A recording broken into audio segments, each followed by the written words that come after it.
Nesse vídeo eu irei responder algumas perguntas que o pessoal me manda no Instagram. Vem comigo. E começando aqui com a primeira pergunta. Bitcoin em queda. É oportunidade? Para onde que vai esse negócio? Aqui está o Bitcoin. Uma coisa a ser ressaltada é o seguinte. Em dólares, agora a mais ou menos 100 mil dólares, ele ainda está subindo no ano. 9,6%. Mas, em comparação com o ouro, com a bolsa americana, com a bolsa dos emergentes, Brasil, China, tá subindo nada nesse ano o Bitcoin. Em reais, aí você coloca aqui Bitcoin BRL, em reais, o Bitcoin está caindo 6%. Portanto, é um dos poucos ativos para o corrente ano de 2025 até agora que não entregou um retorno satisfatório, perdendo até do IFIX no Brasil. E aí fica a pergunta, para onde que vai esse negócio? Eu já respondi o seguinte, olha, eu não sou o tolo que tenta cravar o preço do Bitcoin no curto prazo. Até no longo é improvável o acerto, imagina no curto. Agora, é o tipo de ativo que eu acredito na recuperação e na alta a longo prazo?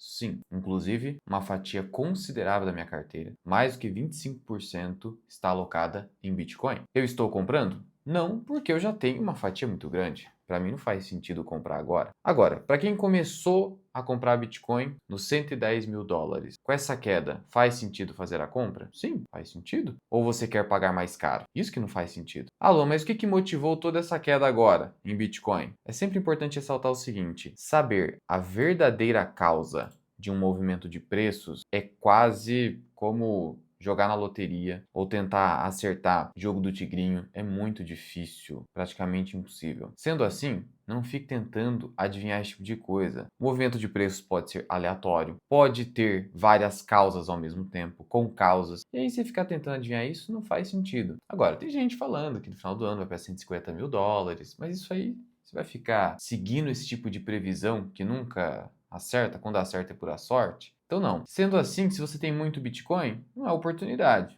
como eu. Agora, você tem pouco, começou a comprar e teve a queda, está abaixo do preço médio, é nas quedas que você deve pensar na compra. Um momento de medo com o aumento atual para o Bitcoin. Lembrando que o Bitcoin tem que ir com calma, extremamente volátil e não gera fluxo de caixa, assim como o ouro. Então, vai com calma. É para longo prazo? Você não está especulando? Então, vá com calma. Ok, entendi, Luan. Mas se você precisasse dar um palpite sobre o motivo dessa queda de Bitcoin, olha, o palpite é o seguinte: ocorreu uma liquidação massiva no mercado. O pessoal ficou operando alavancado, com capital emprestado, confiando numa alta de vários previsores ou análise gráfica. Operar alavancado, quando vem qualquer tipo de instabilidade, o mercado cai e esse pessoal é obrigado a sair compulsoriamente. As corretoras zeram, o pessoal perde uma grana preta, perde todo o capital investido, pode até dever para a corretora. Olha, esse tipo de coisa é coisa de idiota mesmo. Institucional vai comprando, aproveita para comprar, claro, é ETF, vai acumulando, etc e tal. Então, viu? Esquece isso. Já dei aqui minha visão. Seja um investidor inteligente. As quedas dentro do seu asset allocation elas constituem claramente oportunidade, desde que o ativo não tenha perdido fundamento. E o que aconteceu aqui foi meramente uma provável liquidação massiva. Não teve nada no Bitcoin que tenha retirado seu fundamento. Próxima pergunta. BB Seguridade, com essa alta ainda é compra? Olha, nem teve alta, né? O cara me perguntou,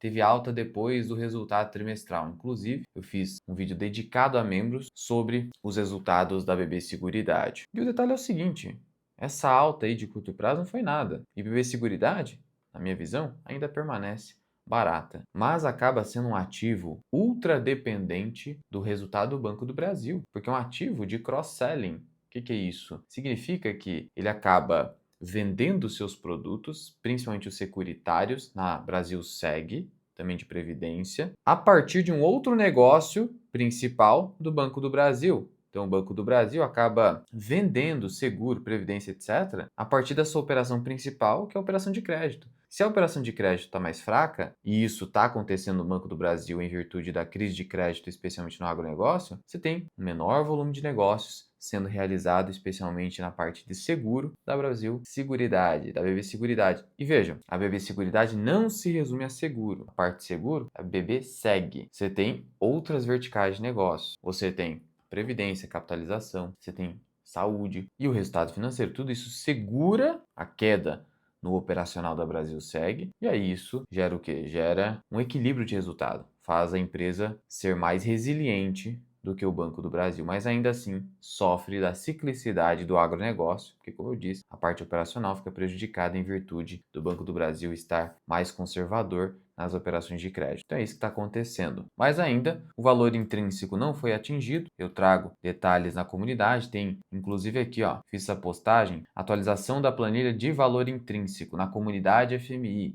É um produto separado, eu vejo que o pessoal confunde. Tem a assinatura de membros do YouTube e tem a minha comunidade externa ao YouTube. E aí, olha só, atualizei por conta do Itaú, Odontoprev, Vulcabras, Raia Drogasil, várias outras empresas. E tá lá a minha lista. Não é planilha de preço-teto Bazin, que também eu deixo disponível, porque ela é muito limitada, somente a dividendo. A planilha de valor intrínseco das melhores ações da bolsa e daquelas que estão na minha carteira são valores que estão ali que levam em conta de fato quanto vale uma empresa, não simplesmente o que ela paga de dividendo. Já falei sobre as falhas, as limitações desse método em outro vídeo. Sendo que essa planilha fica disponível para os membros anualistas. E se eu fosse você, já aproveitaria para assinar, se quer ser mensalista, agora a comunidade FMI, porque para o ano que vem nós iremos fechar apenas para anualistas, onde você tem uma economia, né? Você tem um desconto assinando ali o anualista, só que esse desconto vale a pena para a Mirai, porque gera uma fidelidade do assinante com a gente.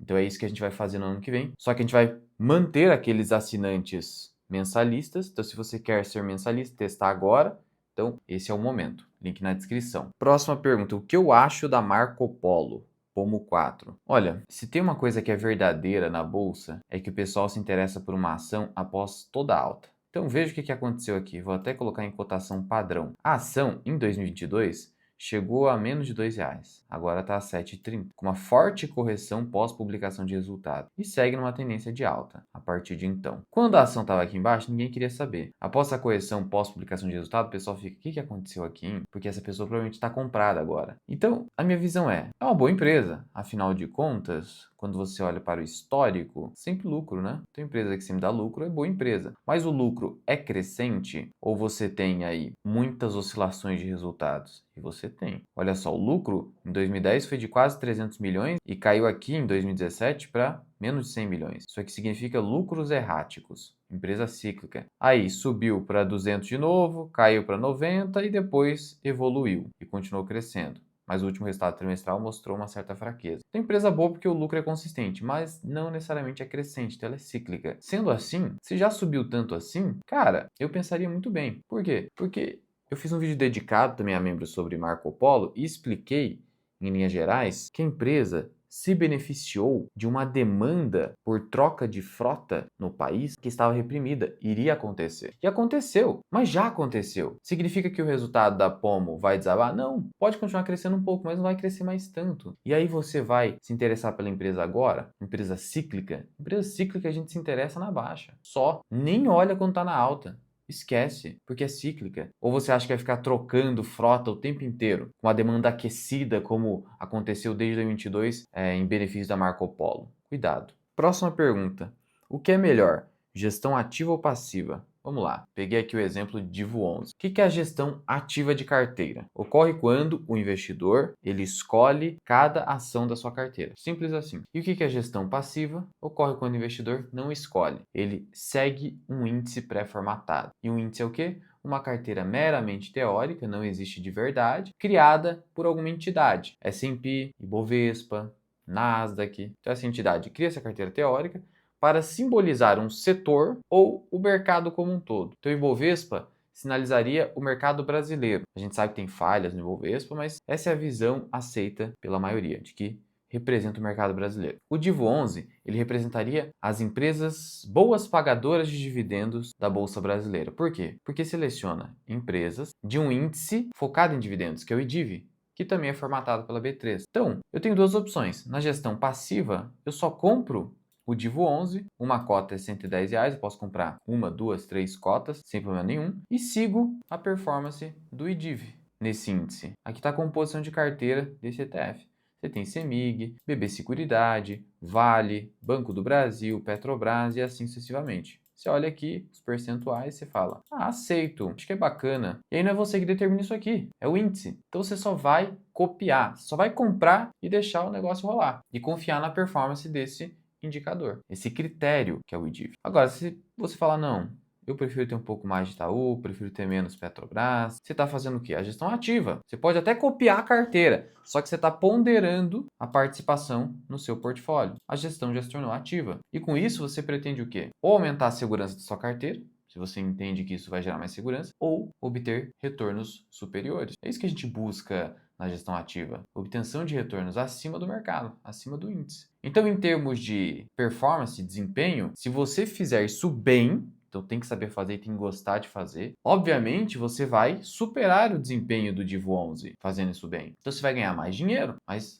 terá mais trabalho. E tem que ser um trabalho bem feito, senão você vai perder. Agora, se você não se sente capaz, não tem interesse, não quer fazer ou não tem tempo, a gestão passiva é a solução. Quando você escolhe bons índices a serem seguidos. E o Divo 11 entregou um bom retorno ao longo do tempo. Você paga, por isso, uma taxa de administração, que é de 0,5% ao ano, só que em contrapartida você não precisa se preocupar em ficar escolhendo. Já está pronto para você, você só compra. Então, o que é melhor? Depende. Tanto a gestão ativa quanto a gestão passiva estão certas. Ah, Luan, mas eu vi num livro que a gestão ativa raramente vai dar certo. Investidor de bom senso. Eu vi estudos mostrando que os fundos de investimento de gestão ativa não vencem consistentemente a gestão passiva. E aí? Então, vamos lá. Tudo isso é verdade. Mas sabe o que não te contam nesses estudos? Que os fundos de gestão ativa, eles acabam perdendo, não porque a gestão ativa em si é ruim, para quem sabe fazer, mas porque, primeiro, você paga uma taxa de administração muito alta. Você tem fundo de investimento que é 2 a 3% de taxa de administração. Isso consome os retornos de longo prazo. Então isso já dificulta. Só isso aí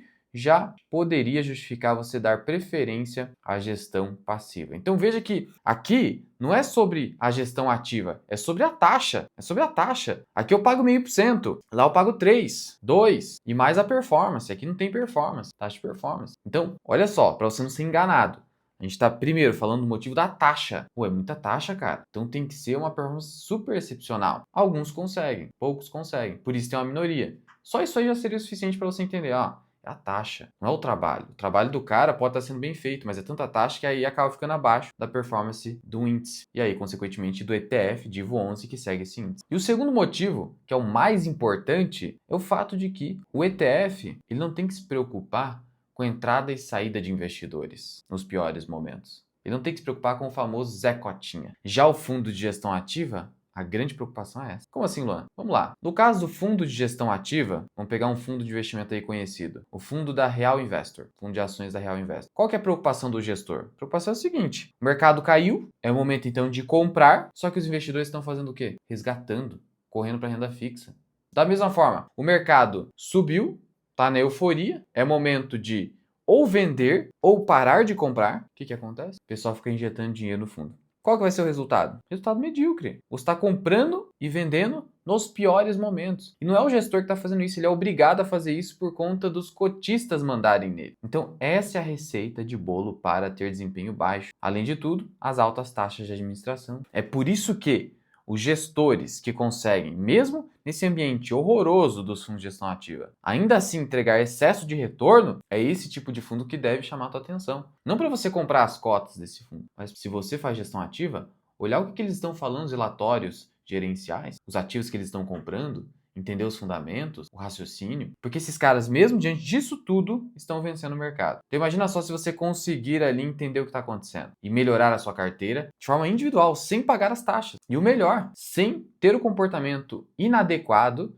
de comprar e vender no momento errado. Então é isso, tá? Dificilmente alguém vai te contar tudo isso. Mas é isso que acontece. E o Buffett, além do Munger, já falam sobre isso há muito tempo. Só que o pessoal ignora, né? Prefere ficar aí no mainstream. Próxima pergunta. Vale a pena aumentar preço médio em fundo imobiliário para evitar pagamento de imposto? Eu peguei só um exemplo aqui, HGRU, não é recomendação nenhuma, é só a título exemplificativo. O que ele está falando aqui? Viu, Luan? Eu quero reduzir minha posição em fundos imobiliários. Ou quero até retirar. Foi mais ou menos isso que ele disse. Vale a pena eu aumentar o preço médio? Então, por exemplo, hoje o HGRU custa 126. O preço médio do cara, vamos supor que seja 115. Ele está falando, vale a pena eu aumentar o preço médio comprando mais cotas para se aproximar aí do preço de mercado, a fim de depois se desfazer desse fundo ou desses fundos? Porque se eu vender agora e eu quero vender, eu vou ter que pagar imposto. E o imposto é de 20% sobre o ganho de capital.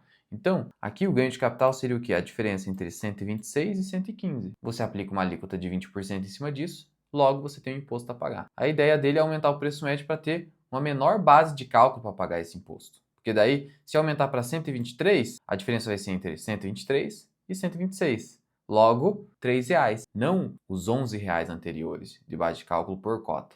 Logo, eu tenho menos imposto ou talvez nem tenha imposto. E aí, o que você acha dessa lógica? E essa lógica não faz sentido. Por quê? Pode fazer sentido, por exemplo, um investidor que quer evitar a tributação ao longo do tempo acumulando bitcoins. Aí ele quer aumentar o preço médio, ele quer aumentar a posição no Bitcoin, ele quer ter um maior volume de Bitcoin. Aí, para reduzir o pagamento futuro de imposto, ele aumenta o preço médio. Isso sim faz sentido. Agora, quando você não quer o ativo ou você quer reduzi-lo da sua carteira, aí não faz sentido. Ora, eu quero tirar o ativo da carteira. Então agora eu vou pegar dinheiro do meu bolso e comprar mais? Isso não faz sentido. Além do fato de que toda vez que eu faço qualquer tipo de negociação na bolsa, tem os custos de negociação, tem o spread que eu pago, tem eventual corretagem, tem os emolumentos da bolsa de valores. Então eu vou assumir um custo, além de colocar dinheiro novo, para depois dar a saída e pagar de novo esses custos, além de, olha só, eventualmente ter o risco, que a gente sabe que o fundo imobiliário tem baixa liquidez, de os fundos caírem e eu vender até com prejuízo, que eu aumentei o preço médio. Aí eu troquei um lucro anterior por um prejuízo. Não faz sentido. Simplesmente não faz sentido fazer isso. Então, se você tá com essa ideia eventualmente, esqueça. Por último, teremos uma corrida pela distribuição de dividendos em 2025? Qual que é o motivo dessa pergunta? Porque está lá no Senado, e eu venho falando, e é muito provável que haja aprovação dessa medida, que se refere à tributação dos dividendos no país. Que, por mais que atinja só quem ganha 50 mil mais, acima de 50 mil, vai atingir indiretamente os pequenos investidores. Porque os grandes, primeiro, eles irão reduzir payout o máximo possível ou aumentarão a frequência de pagamento para evitar a tributação deles mesmos. Você acha que o grande investidor quer ser tributado? É isso que vai acabar acontecendo. Só que tem uma medida lá prevista no projeto, que é o seguinte: se você aprovar com base no resultado de 2025, um pagamento de dividendo bem acima da média, pode ser 100% do lucro líquido ou até mais, não tem problema. Você pode até pagar nos anos subsequentes, mas tem que ser referente a esse ano.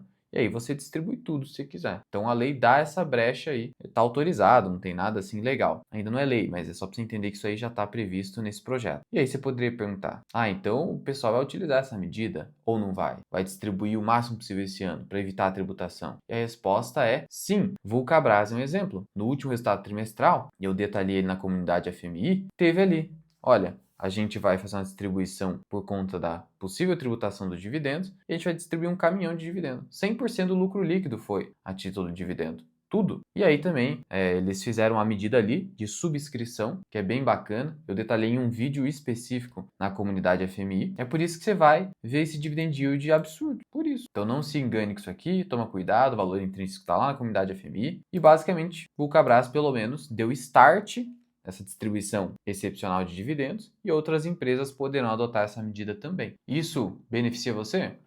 É dinheiro no bolso. Mas o que adianta se nos anos posteriores a coisa vai mudar? Vai ser bom no sentido de economizar imposto para os grandes, mas para você não vai mudar nada. Essa que é a verdade. E aqui em cima eu vou deixar um vídeo para você onde eu te mostro o que eu penso dos fundos imobiliários. Será que eu invisto?